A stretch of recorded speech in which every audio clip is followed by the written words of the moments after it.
French President Emmanuel Macron's government invoked a special provision of France's constitution on Thursday to bypass Parliament in a bid to push through its controversial pension reform.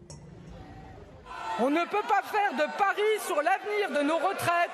Cette réforme est nécessaire. The move received a frosty reception in Parliament, with lawmakers singing the national anthem.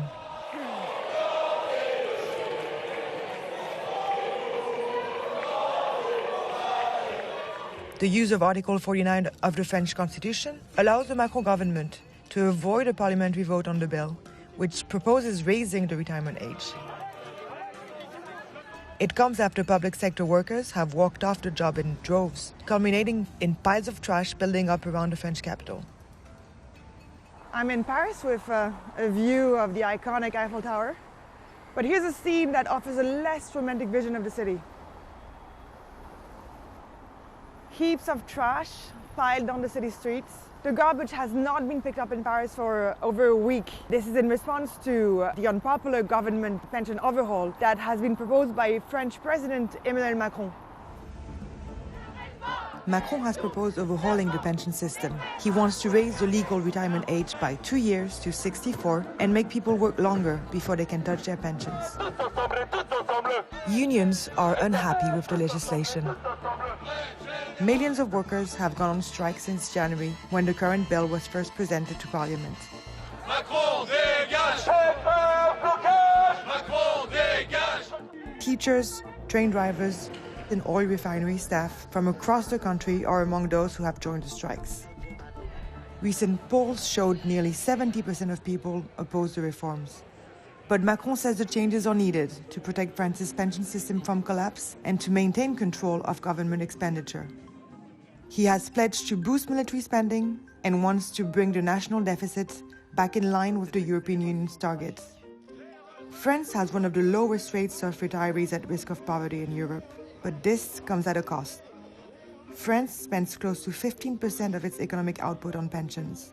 That's almost double what the US spends.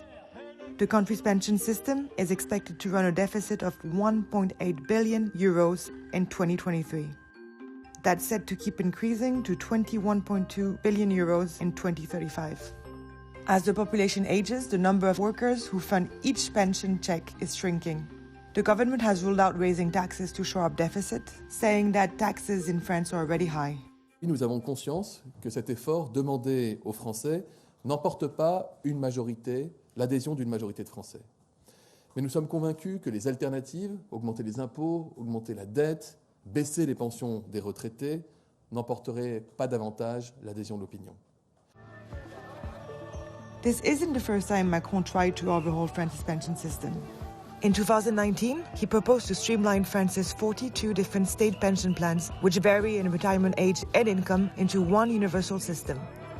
He also wanted to introduce bonuses and penalties to encourage people to work until the age of 64.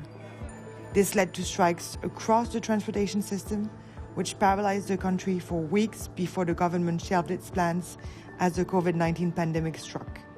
But some economists say the proposed changes won't keep the system afloat for long. Many see the fight over pension as the last stand in defense of France's social welfare model. J'y vois une régression des droits sociaux, assortie d'une procédure politique qui est épouvantablement antidémocratique. Et voilà, je proteste.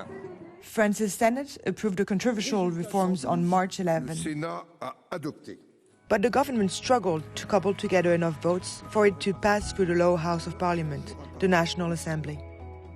Macron's move comes at a high political cost. Protesters in opposition parties that have painted Macron as an authoritarian now have more ammunition to mobilize the masses. Demonstrators took to the streets after Article 49 was invoked.